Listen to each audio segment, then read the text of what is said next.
안녕하세요. 함께하는 각자도생 전주프 인사드립니다. 네, 이번 영상에서 말씀드리고자 하는 내용은 어떻게 하면 도수치료를 좀 잘 할 수 있을까? 자, 이런 고민들 되게 많이 하시죠? 이런 고민들 되게 많이 하시는데 좀 도움이 될 만한 핵심적인 내용을 좀 정리를 했습니다. 지금 아마 도수치료를 하고 계신 중에 좀 많이 고민이 되는 경우가 있을 수도 있고요. 또 아직 도수치료를 하지는 않지만 도수치료를 하고 싶은 그런 계획이 있는 선생님들이 이 영상을 보시게 되면 끝까지 시청해 주시면 감사드리겠습니다. 도수치료를 잘하는 것은 이 세 가지 요소가 관련이 됩니다. 첫 번째는 의사결정, 그리고 두 번째는 문제 해결, 그리고 세 번째는 간결화. 이 세 가지 과정이 필요합니다. 이 과정 중에 어느 하나라도 빠지면 도수치료 잘할 수가 없어요. 그러면은 차근차근 이 세 가지 요소 하나하나의 면면을 조금 간단하게 뜯어보도록 하겠습니다. 첫 번째는 의사결정인데요. 이 의사결정이 무엇이냐 하면 이제 이 의사결정, 문진이 아니고 의사결정이라고 표현을 한 이유가 뭘까요? 제가 이렇게 표현을 한 이유가 있습니다. 보통 환자분들과 치료를 하다 보면요, 단순히 우리가 그냥 어디가 아프세요? 뭐 어떻게 오셨어요? 뭐 예전에 다니시던 병원에서는 뭐 어느 정도 어떤 방법으로 치료를 받으셨죠? 이렇게 자꾸 질문하고 답을 유도하고 하면서 정보를 얻는 그런 문진의 과정을 의사결정이라고 우리가 생각하는 경우가 있는데 그렇지 않습니다. 그렇지 않아요.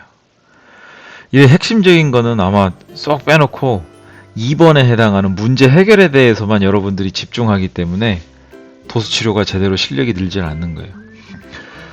이 의사결정 단계가 첫 번째, 이 두 번째인 문제 해결의 단계보다 가장 우선순위로 와야 되는 게 뭐냐면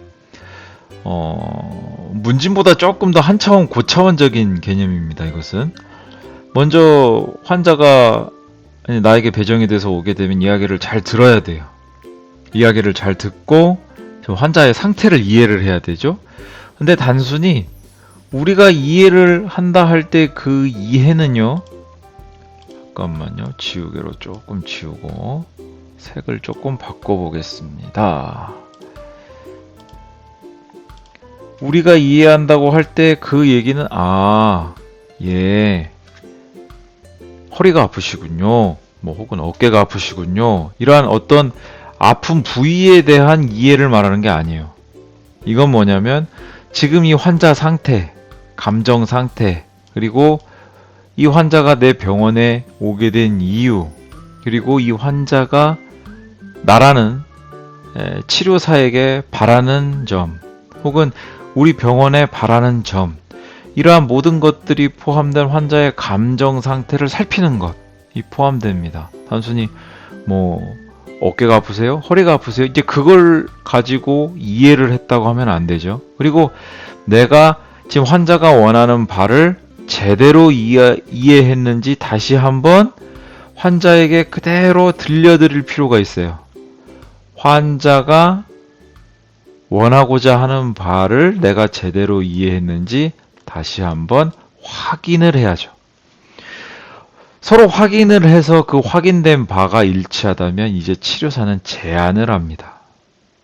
자, 당신은 이러이러한 치료가 필요할 것 같습니다. 그런데 이 치료를 하려면 적어도 3번 내지 4번 정도의 시간이 필요해요. 그렇게 해서 그렇게 치료를 했을 때 어느 정도 변화가 나오는지를 살펴봐야 될 것 같습니다. 예를 들면 이렇게 제안할 수가 있겠죠. 그러면 환자는 그 제안을 받아들일 것인지에 대한 선택을 하게 됩니다. 바로 이것이 이제 치료사와 환자와의 협의 관계죠. 이 협의 단계에서 팔로우업이 이루어지는 겁니다. 마우스로 쓰려니까 자꾸 좀 힘이 들어네요. 죄송합니다. 이 협의 단계에서 팔로우업의 기초 단계가 놓이게 되는 거예요. 그래서 그럼요, 치료 한번 해보시죠 하고 최종적인 합의에 이르게 되면 의사 결정에 대한 1차적인 단계가 끝나죠. 자, 이제 잘 생각해 보십시다. 단순히 문진이라는 어떤 단순한 과정만 거치고 바로 문제 해결이라는 단계로 넘어가게 되면요, 환자가 이해하고 싶은 혹은 환자의 니즈를 정확하게 파악하지 못한 채 단순히 우리의 치료 행위로 바로 넘어갈 수 있게 됩니다. 자, 그래서 그런 상황에서 우리가 생길 수 있는 의사소통의 문제를 방지하기 위해서는 이 1번에 해당하는 의사결정이라고 하는 이 과정이 반드시 필요합니다. 자, 그러면 이제 문제 해결로 가보면요, 문제 해결은 우리가 잘 아실 거예요. 자, 문진을 포함해서요, 이제 객관적이고 주관적인 평가를 하게 되죠. 이 평가에는 우리가 이제 더욱더 좀 세밀하게 하기 위해서 이제 이학적 검사라는 것을 하게 되고요. 이 이학적 검사를 하게 될 때 무언가가 부족하다 하면은 이제 병원에서 뭐 MRI를 찍을 수도 있고요. 초음파를 찍을 수도 있고요. 뭐 초음파 촬영을 할 수도 있고 이제 그런 부분이겠죠. 그러나 이제 우리가 도수치료만을 하고자 하기 때문에 거기서 그러한 것들은 좀 배제를 하고, 영상진단학적인 것들은 좀 배제를 하고, 이 평가에서 이학적인 검사를 통해서 치료를 하게 되고요. 반드시 중요한 것은 별표 3개, 재평가를 해야 됩니다. 처음에 치료했을 때와 그리고 치료를 마친 후에 재평가를 해서 페인의 강도가 얼마나 줄어드는가 혹은 증가하는가 혹은 감소하는가, 이러한 것들에 대한 확인이 필요하죠. 이게 이제 문제 해결에 대한 단계입니다. 그렇죠? 자, 우리가 좀 생각해 볼 것은요, 도수치료 잘하는데 아마 공부를 하시면서요, 테크닉 위주의 공부를 많이 해오셨을지 몰라요. 자, 그러면 환자 팔로우업이 잘 될까요? 이 문제 해결만 잘 해주면 환자 팔로우업이 잘 될까요? 물론 환자의 니즈가 복잡하지 않은 경우라면 이 2번의 단계로 끝날 수 있어요. 환자의 니즈가 복잡하지 않다면요. 다시 바꿔 말하면 환자의 니즈가 복잡하지 않다라는 얘기는 근골격계 문제 중에 예를 들면 레퍼드 페인 같은 우리가 도수치료로 그냥 좋아질 수 있는 증상, 일반적으로 우리가 이제 병원에 찾아오는 백페인 환자나 아니면 숄더 페인 환자 같은 이러한 경우는 문제 해결에만 집중을 해도 환자분들이 만족을 하고 효과를 봤구나 하고 좋아하시는 경우가 많죠. 그러나 간혹 예를 들어서요, 통증과 관련해서 예민한 감각을 느끼시는 분들이 계실 수 있어요. 뭐 예를 들면 뭐 섬유근통이라든지요, 아니면 이 만성 통증을 장기간 경험하고 또 여러 병원을 거쳤는데도 그 통증이 사라지지 않는 그런 환자분들이 오는 경우가 있어요. 그런 분들은 이 문제 해결에만 집중, 이 단계에만 집중해서는요, 원만한 팔로우업이 이루어지지를 않아요. 그래서 반드시 이 의사결정 단계를 먼저 선행해야 된다는 거, 그거 꼭 잊지 마시기 바랍니다. 자, 또 하나 말씀드릴 부분은 이제 문제 해결 단계에서인데요. 이 문제 해결 단계에서 이 치료에 관한 부분을 좀 살펴보겠습니다. 자, 치료. 우리가 백페인 환자, 숄더 환자를 만났다고 가정해 봅시다. 자, 그러면 여러분들은 어떤 방법을 사용하시겠습니까? 어떤 방법이 사용이 되는가 여부는요, 바로 여기서 판가름이 납니다. 이학적 검사에서 판가름이 나요. 뭐 가령 숄더 환자라면요, 임핀지먼트 신드롬이 있다고 가정을 해보겠습니다. 숄더 환자라면, 자, 그러면 우리가 뭐 마사지와 같은 뭐 이런 방법으로만 치료가 될 수 있을까요? 뭐 그렇게 될 수는 없겠죠. 많이 부족할 겁니다. 운동 치료도 들어가야 될 거 아니에요. 그죠? 해당 어떤 스페시픽한 그런 머슬에 대한 액티베이션 훈련이 필요할 거고요. 자, 이러한 것들이 우리가 치료에 있어서 도대체 어떤 방법이 효과적이냐, 어떤 방법이 효과적이냐, 자꾸 이 질문을 자꾸 하는데요. 어떤 방법이 효과적이냐, 이 질문은 바꿔 말하면 이학적 검사가 제대로 되지 않았어요 라고 하는 것과 똑같아요. 검사가 제대로 이루어졌다면, 예를 들어서 서비컬 페인이라고 가정을 해볼까요? 서비컬 페인인데 고개를 돌릴 때만 아픈 거예요. 레퍼드 페인이 없어요. 자, 그럼 뭐 할 수 있어요? 모빌리제이션 할 수 있는 거잖아요. 근데 레퍼드 페인이 있어요. 예를 들어서. 그럼 모빌리제이션만 갖고 돼요? 안 돼요. 때로는 트랙션도 필요할 수가 있고요. 서비컬에 대한 로컬 머슬에 대한 엑서사이즈가 필요할 수도 있는 거예요.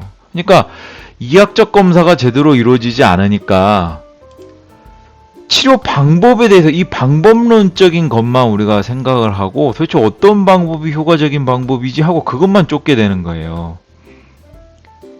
자, 우리 전임자 선생님들 같은 경우 그러니까 이 치료, 특히 이 방법에 초점을 맞추는 게 아닙니다. 그 전 단계인 이학적 검사를 잘 할 수 있는 공부를 해야 돼요.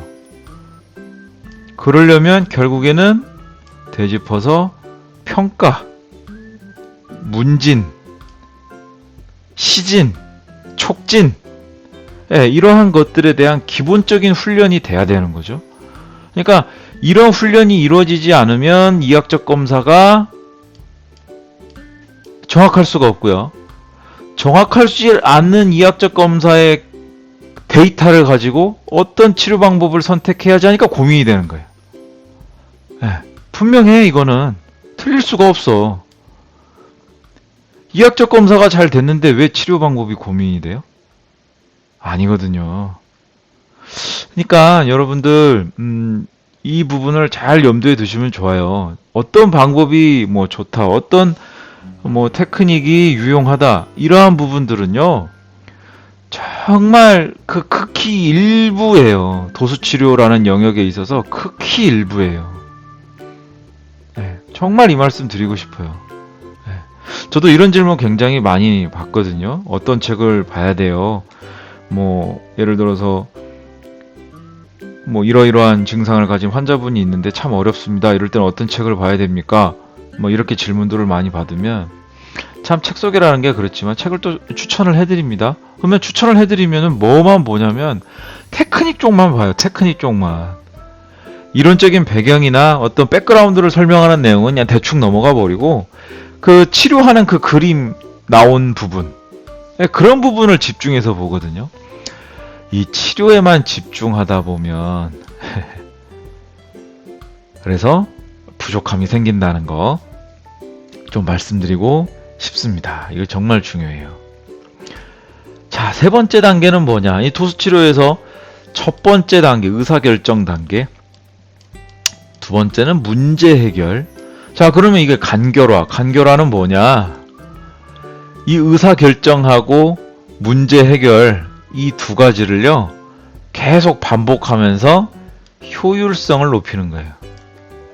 아마 처음 하시다 보면 특히 의사결정 단계에서 굉장히 버퍼링이 걸리는 경험을 되게 많이 하실 거예요. 환자하고 말을 이렇게 대화를 주고받다 보면 이렇게 좀 팍팍하고요.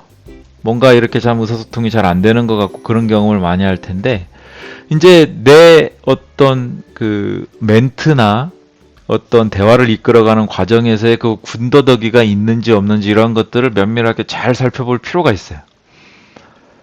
그러려면 뭘 어떻게 해보면 효율적일까요? 내가 한 말을 녹음해보면 됩니다.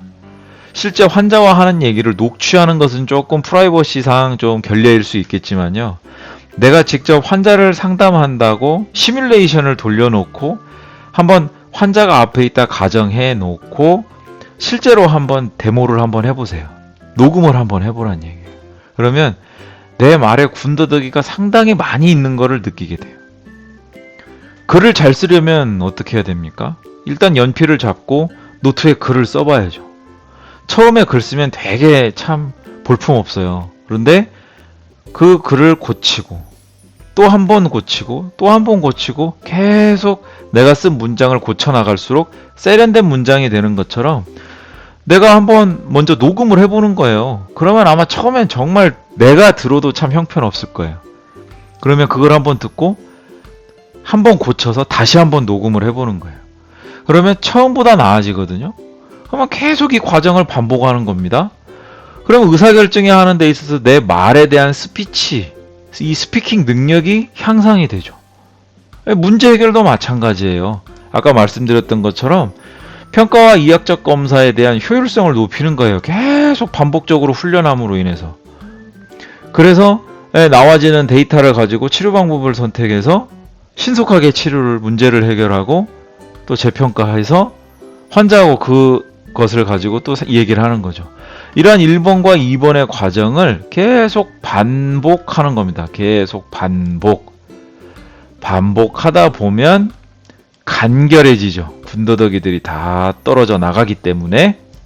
그러면 결국에는 효율성으로 연결이 되는 겁니다.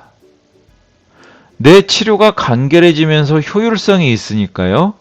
시간을 조금 더 여유 있게 사용할 수 있게 되고, 내가 환자와 조금 더 심도 깊은 대화, 또 여유 있는 어떤 치료를 통해서 조금 더 나은 것들을 소개해주고 설명해줄 수 있는 그러한 여유를 갖게 되는 거죠. 네, 지금 이제 칠판을 다 지우고요. 다시 한번 도수치료 어떻게 하면 잘할 수 있을까요? 자, 테크닉 중요해요. 그러나 이게 전부는 아니에요. 자, 뭐가 더 필요할까요? 의사결정을 위한 단계. 환자와 함께 하는 거죠. 그 다음에는 문제 해결. 자, 여기서 문제 해결되는 거예요. 자, 그리고 이러이러한 단계에서 치료에서 테크닉이나 방법적인 게 들어가는 거고요. 그리고 세 번째는 간결화. 심플하게 적용을 하는 겁니다. 계속 이 과정을 간결화시킬수록요, 환자는 나라는 치료사와 같이 있을 때 편안함을 느낄 수 있게 됩니다. 이 점 꼭 잊지 않으셨으면 좋겠어요. 자, 한 2주를 쉬고 동영상을 지금 내용을 준비했더니 말이 좀 버벅버벅하네요.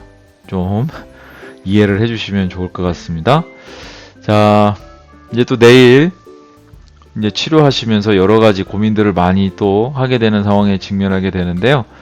오늘 제가 설명드린 영상의 내용 한번 참고만 해주세요. 지금 핵심만 정리했거든요. 사실 이 이면에 디테일한 부분들이 많은데 일단 요점만 정리를 해서 설명드렸어요. 또 이제 이 시리즈 도수치료 어떻게 하면 잘할 수 있을까, 이걸 시리즈로 한번 만들어 볼까 기획도 하고 있는데요. 지금 오늘 요점 정리한 내용을 한번 잘 생각해 보시고, 혹시 내가 도수치료를 하는 과정에 있어서 제가 설명드렸던 것이 필요하다 생각이 되신다면, 또 그와 관련된 더 조금 디테일한 내용이 필요하시다면 어떠한 부분이 필요한지를 댓글로 달아주시면 도움을 드리도록 하겠습니다. 끝까지 시청해주신 모든 분들 감사드립니다.